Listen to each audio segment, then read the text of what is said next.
السلام علیکم دوستو، امید آپ سب خیریت سے ہوں گے۔ جیسا کہ آپ کو پتہ ہے کہ سعودی عرب میں کرونا کی وجہ سے جو پابندی لگائی گئی تھی ان کو تو ختم کر دیا گیا ہے، ماسک وغیرہ۔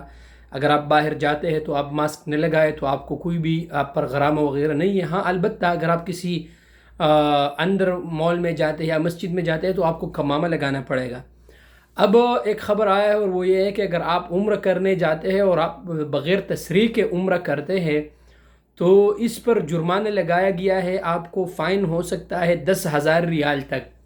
اس لیے بہتر یہ ہے کہ جب آپ عمرہ کرنے جائے یا عمرہ کے لیے آپ کا ارادہ ہو، لوگ رمضان میں عام طور پر عمرہ زیادہ کرتے ہیں، تو کوشش کریں کہ آپ تصریح لیں۔ آپ تصریح اعتمرنا سے بھی لے سکتے ہیں اور آپ تصریح توکلنا سے بھی آسان طریقے سے لے سکتے ہیں۔ تو بہتر یہ ہے کہ تصریح کے بغیر آپ نہ جائیے، ورنہ آپ کو 10,000 ریال تک آپ کو جرمانہ ہو سکتا ہے۔ لہٰذا تصریح انتہائی ضروری ہے۔ تصریح کے بغیر بالکل عمرہ کے لیے بھی نہیں جانا ہے، ورنہ آپ کو جرمانہ ہو سکتا ہے۔ شکریہ۔